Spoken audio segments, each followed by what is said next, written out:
오늘은 하나님 나라에 관한 두 번째 말씀을 나누는 시간입니다. 우리가 예수 믿는 목적이 무엇입니까? 그것을 항상 잊으시면 안 됩니다. 우리가 예수 믿는 목적은 하나님 나라가 예수 안에 있기 때문입니다. 예수를 안 믿어도 얼마든지 건강할 수 있습니다. 우리보다 더 건강한 사람 많아요. 예수를 안 믿어도 우리보다 부자 많습니다. 예수를 안 믿어도 사회적으로 덕망과 존경 있는 사람이 있고, 예수를 안 믿어도 권력을 쥐는 사람도 있습니다. 그러나 예수 안 믿으면 하나님 나라에 들어갈 수 없습니다. 우리가 예수를 믿는 가장 중요한 이유는 예수 안에 하나님 나라가 있기 때문입니다. 성경을 보는 여러 가지 관점이 있지만 가장 중요한 관점이라고 말할 수 있는 것이 바로 하나님 나라의 관점에서 성경을 보는 것입니다. 성경은 전체가 다 하나님 나라에 관한 이야기를 하고 있습니다. 예수님께서 이 땅에 오신 메시지의 중심도 하나님 나라입니다. 회개하라, 천국, 하나님 나라가 가까이 왔느니라. 너희는 기도할 때 이렇게 하라. 나라에 임하시오며, 나라가 임하시오며, 먼저 그의 나라와 그의 의를 구하라. 심령이 가난한 자는 복이 있나니 천국, 하나님 나라가 그의 것이다. 천국은 마치 밭에 감추인 보화 같으니, 천국은 마치 수많은 비유가 다 하나님 나라의 메시지를 담고 있습니다. 주님께서 죽으시고 부활하시고 40일 동안 이 땅에 머무시면서도 선포하신 것이 하나님 나라입니다. 예수님께서 천국, 하나님 나라는 침노하는 자의 것이다 라고 말씀하셨습니다. 이 자리에 함께 예배하는 모든 주의 백성들이 하나님 나라를 침노하여 하나님 나라를 소유하고 그 나라의 백성이 되기를 예수님의 이름으로 축복합니다. 예, 우리는 항상 무엇을 먹을까, 무엇을 마실까, 무엇을 입을까 고민합니다. 그러나 너희가 있어야 될 것 하늘에 계신 너희 아버지께서 다 아신다. 너희는 먼저 그의 나라와 그의 의를 구하라. 그리하면 이 모든 것을 너희에게 더하시리라.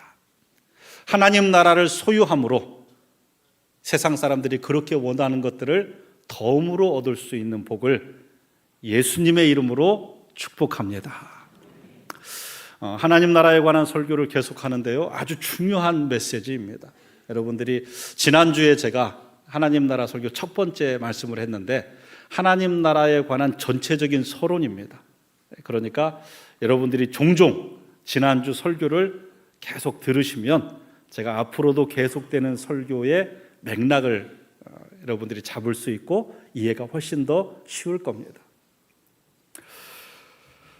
예전에 가족오락관이라는 프로그램이 있었습니다. 이 가족오락관 프로그램에 스피드 퀴즈라는 것이 있죠. 두 사람이 단어를 맞추는데 한 사람 뒤에 글씨가 써 있고 이 앞에 있는 사람이 그 글씨를 보고 설명을 하면 글씨 밑에 앉아 있는 사람이 답을 맞추는 거예요. 아주 유명한 일화가 있죠. 할머니 할아버지가 이 가족오락관 스피드 퀴즈에 참여하셨습니다. 할머니가 맞추고 할아버지가 설명을 합니다. 단어를 보고 할아버지가 이렇게 얘기합니다. 당신과 내 사이, 나 사이. 그래요. 그러니까 할머니가 숨도 안 쉬고 이렇게 대답합니다. 왼수. 할아버지가 당황을 해서 설명을 길게 합니다. 아니, 우리 같이 이렇게 같이 오래 산 그러한 사이를 네 글자로 하는 말이 있잖아. 그랬더니 할머니가 시크하게 이렇게 얘기합니다. 평생 왼수. 정답은 뭐였냐면 천생연분. 예. 할아버지는 천생연분을 생각하고 살았지만 할머니는 평생을 왼수로 알고 사는 거죠. 같은 자리에 있지만 다른 꿈을 꾼다라는 말, 동상이몽이라는 말이 있습니다. 예수님께서 죽으시고 부활하시고 승천하시기 전까지 40일을 머무셨습니다. 지난주에도 말씀드렸지만 그 40일 동안 예수님께서 무엇 하셨냐면 하나님 나라에 관한 말씀을 선포하셨습니다. 야, 하나님 나라다. 잊지 마라. 하나님 나라다. 내가 죽고 부활한 이유가 하나님 나라다. 잊지 마라. 40일을 그렇게 간곡하게 선포했지만 예수님께서 승천하시기 직전에 제자들이 예수님께 이렇게 말합니다. 이스라엘을 회복하심이 이때입니까? 예수님은 하나님 나라를 선포했는데요, 제자들의 관심은 이스라엘 회복입니다. 전혀 동떨어지는 메시지를 받고 있는 거예요. 같은 공간에 있지만 서로 이해가 다를 수가 있습니다. 그런 경험은 여러분도 하셨을 거예요. 우리가 한 공간에서 한 메시지를 듣지만 그러나 받아들이는 것이 다 다릅니다. 여러분들이 이제 금요일 날 초장 예배를 드리면 이제 제 설교를 초장 주보를 통해서 함께 나누지만 내가 받은 은혜하고 이분이 받은 은혜하고 달라요. 목사님 설교를 내가 받아들였던 것과 이 사람이 받아들였던 것과 다를 수가 있어요. 내가 갖고 있는 배경 안에 말씀이 들어오는 거죠. 말씀이 100%가 들어오면 좋은데 내가 가지고 있는 생각 안에서 말씀을 받아들이기 때문에 서로가 다를 때가 있습니다. 그런데 그 정도 다른 게 아니에요. 제자들은 아예 다른 꿈을 꾸고 있습니다. 이스라엘의 회복, 그것을 하나님 나라로 생각을 해요. 언제 이 이스라엘이 로마의 압제에서 풀어날 수 있습니까? 해방될 수 있습니까? 우리가 경제적으로 더 이상 로마에게 세금을 안 내고 독립하고 부유할 수 있습니까? 다윗 시대에 누렸던 그러한 영화를 우리가 언제 다시 누릴 수 있습니까? 저들이 생각했던 것은 가시적이고 현실적이고 자기들이 느낄 수 있는 나라를 원했던 거예요. 여러분, 오늘 말씀 안에서 우리가 가지고 있는 하나님 나라의 오해에 대한 것을 다시 한번 돌아보고 진정한 하나님 나라의 진리를 깨우칠 수 있는 은혜가 있기를 소망합니다. 제자들은 자기들이 느낄 수 있는 그 무언가의 현상적인 나라를 원했습니다. 자신들이 원하는 나라가 하나님 나라라고 생각했습니다. 그것은 제자들뿐만 아닙니다. 이스라엘 백성들이 계속 가져왔던 생각이 그러했습니다. 궁극적인 하나님 나라가 아니라 자기들이 느낄 수 있는 물질적인 현상적인 하나님 나라를 꿈꾸어 왔습니다. 그것은 예수님의 이야기를 들은 제자들뿐만 아니라 바리새인들 또한 그러했습니다. 누가복음 7장 20절에서 21절에 바리새인들이 하나님 나라가 어느 때 임하니까 묻거늘 예수께서 대답하여 이르시되 하나님 나라는 볼 수 있게 임하는 것이 아니요 또 여기 있다 저기 있다고도 못하느니 하나님의 나라는 너희 안에 있느니라. 하나님 나라 너희 안에 있다. 지난주에도 말씀을 드렸죠. 여러분, 홍보석, 옥보석, 분명히 천국에 가면 비단길이, 황금길이 깔려있고 홍보석, 옥보석이 있지만 그게 하나님 나라 되는 것은 아닙니다. 그걸 누리는 건 이 땅에도 있는 거예요. 하나님 나라는 그러한 것이 아닙니다. 물론 더 좋은 것은 있을 겁니다. 저는 하나님 나라에 대한 바울의 설명이 옳다고 생각합니다. 고린도후서 12장에 보면 바울이 내가 셋째 하늘을 다녀왔다라고 얘기를 해요. 셋째 하늘, 유대인들이 생각하는 하늘은 세 가지가 있습니다. 첫 번째는 구름 밑에 우리 눈으로 보여지는 하늘이 있고요, 그게 첫째 하늘입니다. 두 번째는 궁창 위의 하늘, 그러니까 우주가 되는 거죠. 이게 둘째 하늘이에요. 마지막 셋째 하늘은 하나님 앞, 그것을 셋째 하늘, 곧 하나님의 나라, 셋째 하늘로 표현한 겁니다. 내가 셋째 하늘을 다녀왔지만 내가 인간의 말로 설명할 수가 없다. 가히 말할 수 없다. 저는 이게 정답이죠. 먼저는 가시적으로도 그렇습니다. 여러분, 예를 들어서 조선시대, 고려시대의 사람이 오늘의 시대를 와서 몇 년 살다가 다시 조선시대로 돌아가면 오늘의 시대를 말로 설명할 수가 있을까요? 야, 사람이 이제 네모난 거에 타면은 저 어디로 가? 사람이 뭘 타고 하늘을 날아다닌다니까? 그리고 네모난 그런 어떤 곳에 사람이 들어있고 거기 오고 말을 해. 인간의 그 조선시대, 인간의 기술 발달도요, 시대를 뛰어넘으면 설명할 수가 없는 거예요. 그런데 하물며 하나님 나라가 어떻게 인간의 언어로 설명되어질 수 있을까요? 그리고 또 하나는 하나님 나라는 그러한 가시적이고 물리적인 것이 아니라는 겁니다. 하나님 나라는 여기 있다 저기 있다 할 것이 아니다. 볼 수 있는 것이 아니다. 하나님 나라는 너희 안에 있는 것이다. 아주 중요한 메시지가 담겨져 있습니다. 예수님께서 재판받으실 때 빌라도가 예수님께 묻습니다. 네가 왕이냐? 그러면 네 나라는 어디 있냐? 그때 예수님이 이렇게 말씀하시죠. 요한복음 8장 36절입니다. 예수께서 대답하시되 내 나라는 이 세상에 속한 것이 아니니라. 만일 내 나라가 이 세상에 속한 것이었더라면 내 종들이 싸워 나로 유대인들에게 넘겨지지 않게 하였으리라. 이제 내 나라는 여기에 속한 것이 아니니라. 사람들은 계속 이스라엘 나라가 하나님 나라로 생각했습니다. 이스라엘의 회복, 곧 자신들의 문제의 해결이 하나님 나라의 임재로 생각했습니다. 로마로부터 해방과 세금을 더 이상 내지 않는 그러한 경제적인 풍요, 다윗의 시대가 다시 돌아오는 것, 그것을 하나님 나라로 생각했습니다. 그런데 예수님이 말씀하세요. 하나님 나라는 여기 있다 저기 있다 할 수 없다. 볼 수 있는 것이 아니라 너희 안에 있다. 하나님 나라는 이 세상 것에 속한 것이 아니다라고 말씀하시는 겁니다. 오늘 본문은 로마 교회에 보내는 편지입니다. 로마서입니다. 로마에 거하는 교인들도 하나님 나라에 대한 이야기를 받았습니다.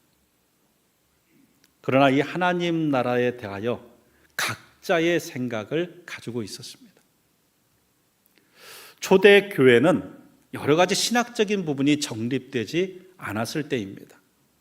그래서 여러 가지 문제들이 터져 나와요. 물론 이 문제들을 논쟁을 통하여 성서적으로 정립해가는 과정이긴 합니다.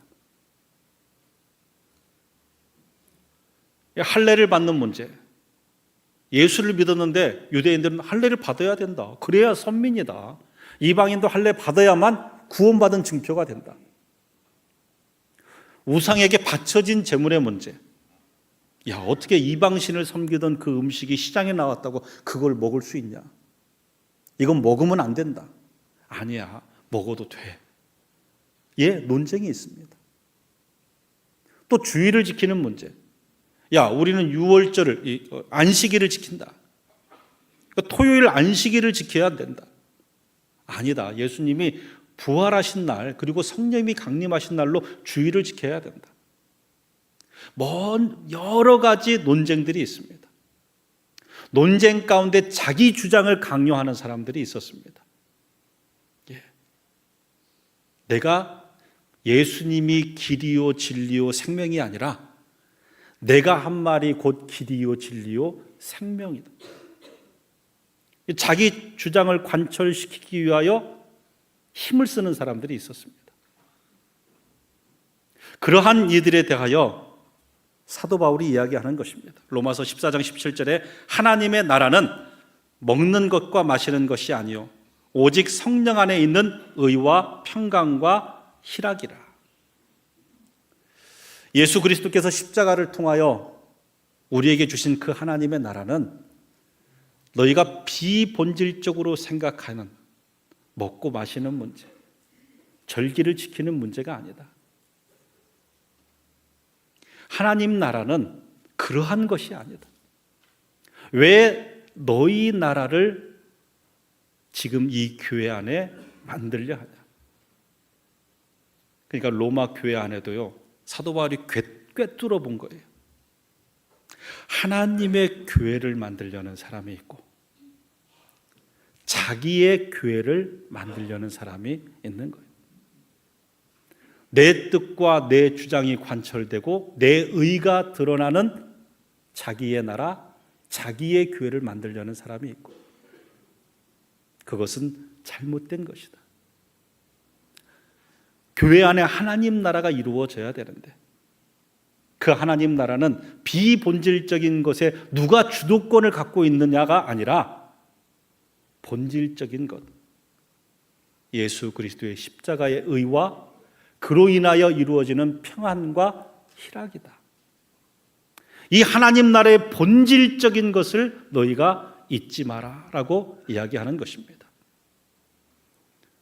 오늘도 교회는 비본질적인 것에 집중하고, 오늘도 수많은 교인들은 하나님 나라를 꿈꾸는 것이 아니라 자기의 나라를 꿈꾸고, 오늘도 교회 안에는 하나님의 교회가 아니라 내 힘과 내 의가 드러나는 나의 교회를 꿈꿉니다.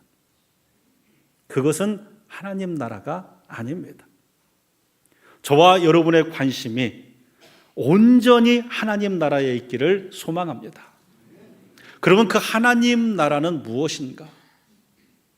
여러분, 하나님 나라는 공간적인 개념이 아닙니다. 공간적인 개념이 아니에요. 공간적인 개념으로는 더 좋은 공간들이 있습니다. 하나님 나라의 개념은 하나님과 나와의 관계입니다. 하나님과의 나와의 관계 속에서 이루어지는 나라가 하나님 나라예요. 여러분, 우리가 하나님 앞에 섰을 때 모든 인간이 공통되게 느껴지는 것이 있습니다. 그것은 뭐냐면 내가 죄인이라는 것입니다. 한 사람도 빠짐없습니다. 의인은 없나니 하나도 없느니라. 모든 사람이 죄를 범하였음에 하나님 영광에 이르지 못한다라고 말씀합니다. 우리가 잘 아는 이사야 선지자도 하나님을 만났을 때 화로다 나여 망하게 되었구나. 여러분, 베드로가 예수님 말씀에 의지하여 그물을 내리고 2배에 가득 물고기를 채웠을 때 예수 그리스도의 신성, 하나님 아들 되심을 느낍니다. 그리고 나서 예수님 앞에 엎드려 한 말이 뭐냐면 주여 나를 떠나소서 나는 죄인이로소이다. 여러분이 정말 예배의 자리에 하나님 존전 앞에 나왔다면 가장 먼저 느끼는 것은 뭐냐면 내가 죄인이라는 겁니다. 예. 우리가 그냥 예배당의 공간이 아니라 하나님을 만나는 자리에 섰다면 내가 하나님 앞에 설 수 없는 죄인이라는 것을 느낄 수밖에 없습니다. 그런데 이 죄의 문제는 죄인된 우리 스스로가 해결할 수 없습니다. 여러분, 죄인이 자기 죄 문제를 해결할 수 없는 거예요. 예를 들어서 제가 새가족 교육 때 자주 얘기하지만 우리 부목사님들이 참 잘하지만 실수를 하나 해요. 실수를 하면 제가 조용히 화장실에 불러서 발로 조인트를 딱 까고 똑바로 해. 그리고 혼을 내고 제 방에 들어가 앉습니다.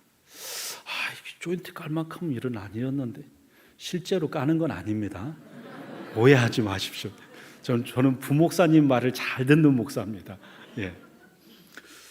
여하튼 방에 들어가서 혼자 생각해, 이럴 일이 아니었는데 내가 잘못했네. 내가 내 스스로 잘못을 깨달았으니까 됐다. 그러면 내 잘못을 내가 용서한다. 할 수 없는 거예요. 용서는 누가 합니까? 용서는 나로 인하여 고통당한 사람이 용서하는 거예요. 조인트를 당한 부목사님이 찾아가서 내가 잘못했습니다.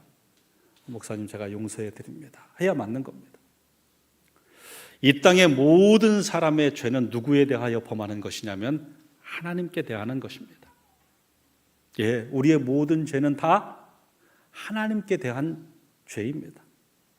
고통받으시는 분, 우리를 창조하고 우리를 위해 기뻐하셔야 되는데 고통당하신 우리의 죄 문제로 인해 괴로워하시는 하나님께서 우리를 용서해 주셔야 되는 거예요. 죄인이 죄인 스스로를 용서하는 것이 아니라 의인이 죄인을 용서하는 겁니다. 그래서 그 용서의 방법으로 피 흘림이 없이는 죄사함이 없나니, 예수 그리스도께서 죄가 하나도 없으신 하나님이신 그분께서 이 땅에 오셔서 십자가에 달려 죽으심으로 말미암아 우리의 죄를 사해 주신 것입니다. 로마서 3장 20절에서 24절 말씀입니다. 그러므로 율법의 행위로 그의 앞에 의롭다 하심을 얻을 육체가 없나니 율법으로는 죄를 깨달음이라. 이제는 율법 외에 하나님의 한 의가 나타났으니 율법과 선지자들에게 증거를 받은 것이라. 곧 예수 그리스도를 믿음으로 말미암아 모든 믿는 자에게 비치는 하나님의 은이 차별이 없느니라. 모든 사람이 죄를 범하였음에 하나님 영광에 이르지 못하더니 그리스도 예수 안에 있는 속량으로 말미암아 하나님의 은혜로 값없이 의롭다 하심을 얻은 자 되었느니라. 우리가 우리 힘으로 율법을 잘 지켜서 의롭게 되는 게 아니라는 얘기예요. 내가 예배를 새벽 예배도 드리고 주일 예배도 드리고 수요 예배도 드리고 성경 공부 많이 해서 의롭게 되는 게 아니에요. 헌금을 많이 했다고 의롭게 되는 것도 아니고요, 봉사를 열심히 했다고 의롭게 되는 게 아닙니다. 율법으로는, 우리의 행위와 노력으로는 우리가 의롭게 될 수 없습니다.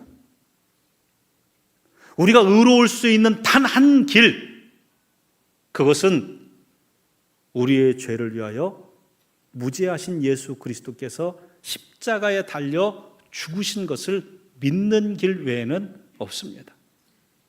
다른 이로서는 구원받을 수 없나니 천하인간의 구원받을 만한 다른 이름을 우리에게 주신 적이 없느니라. 저와 여러분의 의는 없는 겁니다. 오직 예수 그리스도의 십자가의 의가 우리를 구원케 하는 의가 되는 줄 믿습니다. 여러분, 하나님 나라는 나와 하나님과의 관계라고 말씀을 드렸습니다. 우리의 죄가 그 관계를 막았습니다. 하나님과 나 사이에 담이 쌓여진 거예요. 예수님께서 십자가에 달려 죽으실 때 성소에 성소와 지성소를 막고 있던 휘장이 위에서부터 아래까지 갈라집니다. 아주 중요한 상징적인 의미예요. 그리스도께서 십자가에서 자기를 찢으심으로 말미암아 우리에게 하나님께로 나아가는 길을 열어 놓으신 거예요. 예, 감히 죄인된 우리가 하나님 앞에 나아갈 수 있는 은혜를 입은 겁니다.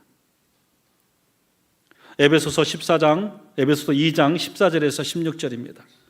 그는 우리의 화평이신지라 둘로 하나를 만드사 원수된 것 곧 중간에 막힌 담을 자기 육체로 허시고 법조문으로 된 계명의 율법을 폐하셨으니 이는 이 둘로 자기 안에서 한 새 사람을 지어 화평하게 하시고 또 십자가로 이 둘을 한 몸으로 하나님과 화목하게 하려 하심이라.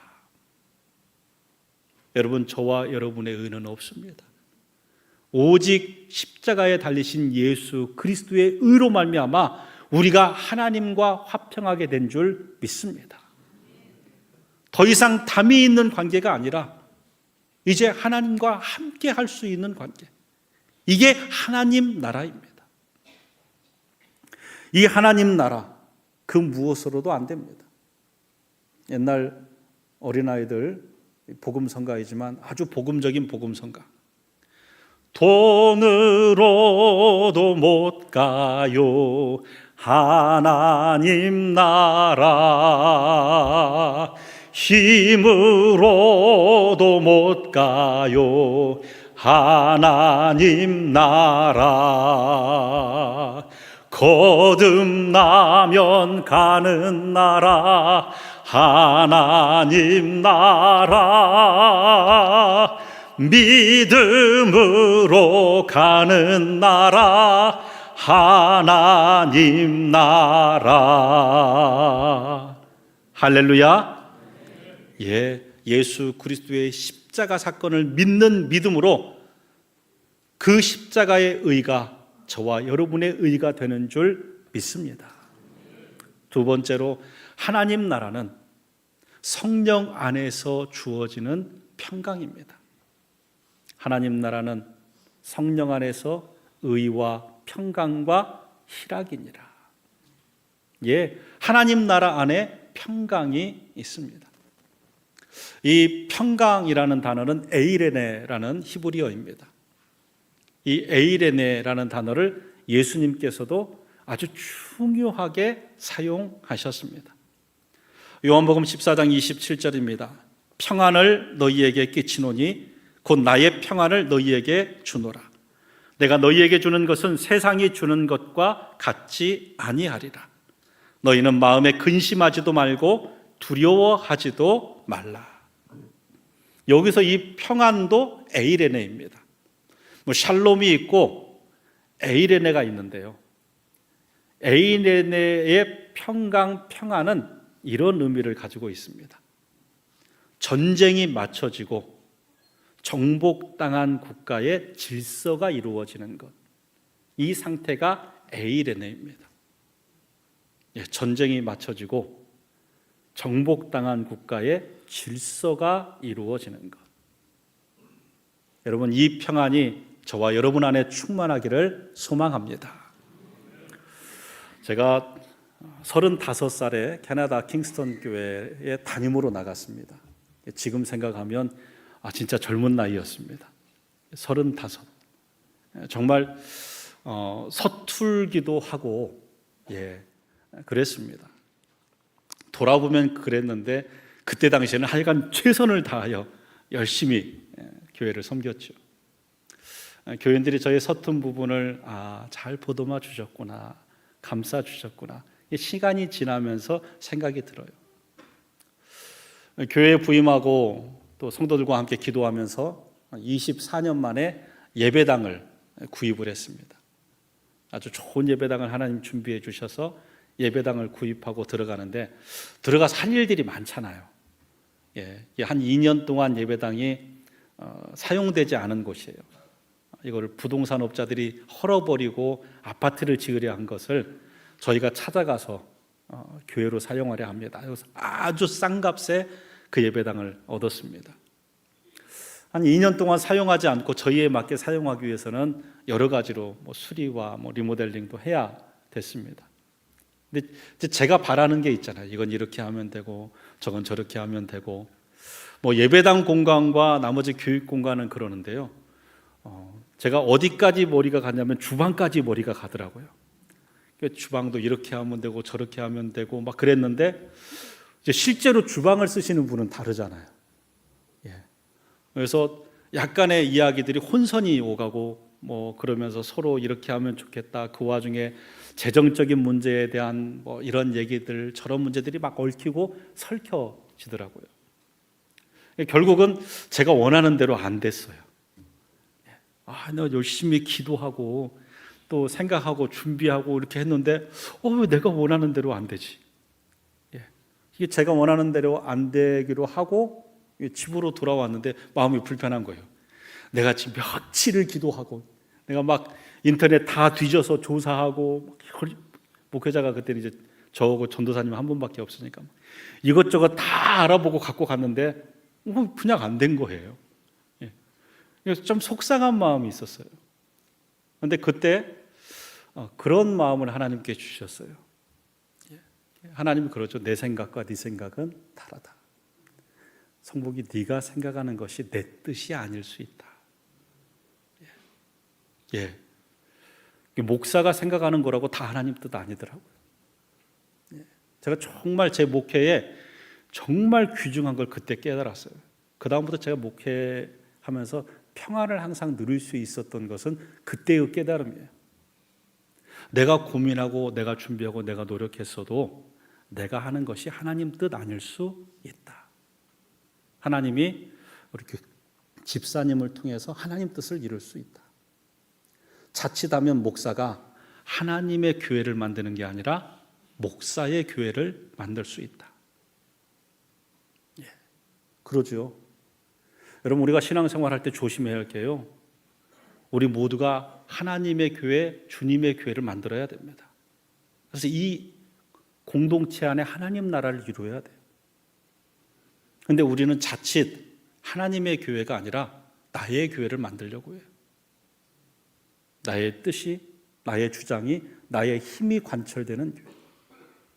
근데 그게 안 되면 뭐냐면 평안이 없어요. 내 뜻대로 됐다면 좋을 것 같다가 내 뜻대로 안 되면 평안이 없어요.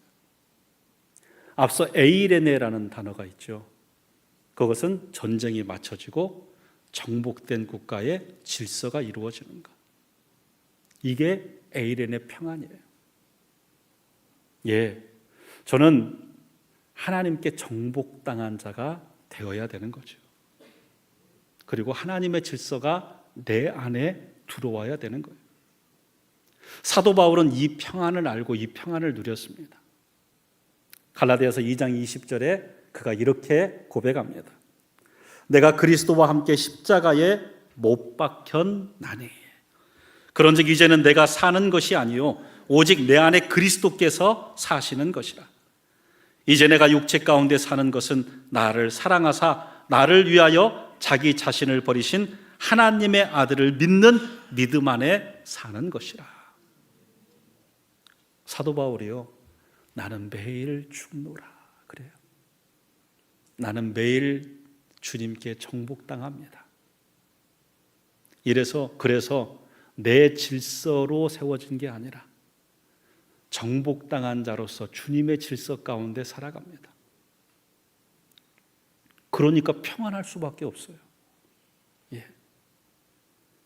내 질서, 내 주장, 내 힘이 앞서가면요 평안이 없습니다. 안 되면 괴롭고요, 힘들고요, 예, 부딪혀서 문제가 납니다. 그러나 나를 내려놓고, 예, 누구든지 나를 따르려거든 자기를 부인하고 자기 십자가를 지고 나를 따를 것이니라.